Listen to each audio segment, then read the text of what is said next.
కాకినాడ రామకృష్ణరావుపేటలో గల శ్రీ రామనారాయణ నగర సంకీర్తన కమిటీ ఆధ్వర్యంలో ధనుర్మాసం పురస్కరించుకుని నగర సంకీర్తన కార్యక్రమాన్ని ఘనంగా నిర్వహిస్తున్నారు. ఇందులో భాగంగా తెల్లవారుజాము నుండి శ్రీ రామనారాయణ నగర సంకీర్తన కమిటీ సభ్యులు ప్రత్యేక వాహనంపై స్వామివారి ఉత్సవమూర్తుల నుంచి రామకృష్ణరావుపేట వీధుల్లో నగర సంకీర్తన కార్యక్రమం నిర్వహించారు. స్వామివారి రథం వారి ఇళ్ల వద్దకు రాగా మహిళలు భక్తులు స్వామివారికి పండ్లు బియ్యం కొబ్బరికాయ సమర్పించి పూజలు చేశారు. నగర సంకీర్తన అనంతరం స్వామివారి వాహనం శ్రీ వేణుగోపాల స్వామివారి ఆలయం వద్దకు చేరుకుంది. ఈ సందర్భంగా శ్రీ రామనారాయణ నగర సంకీర్తన కమిటీ సభ్యులు స్వామివారికి హారతి ఇచ్చారు.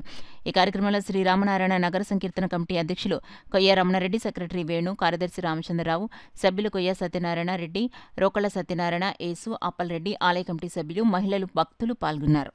నా పేరు వేణుగోపాలరావు. నేను శ్రీ రామనారాయణ నగర సంకీర్తన కమిటీ సెక్రటరీగా ఉంటున్నాను. గత 10 సంవత్సరాలుగా శ్రీ రామనారాయణ నగర సంకీర్తన కమిటీ ద్వారా మేము ఈ నగర సంకీర్తన కార్యక్రమం చేయడం జరుగుతున్నది. ఈ 11వ సంవత్సరం కూడా కార్యక్రమం కంటిన్యూ చేస్తున్నాము. ఈ 11 సంవత్సరాల నుంచి 10 సంవత్సరాల నుంచి కూడా మాకు సహకరించిన దాతలు, భక్తులు అందరికీ కూడా మా శ్రీ రామనారాయణ నగర సంకీర్తన కమిటీ తరఫున ధన్యవాదాలు తెలియజేసుకుంటూ ఈ 11వ సంవత్సరం కూడా అదేవిధంగా భక్తులు, దాతలు అందరూ సహకరించాలని కోరుతున్నాం.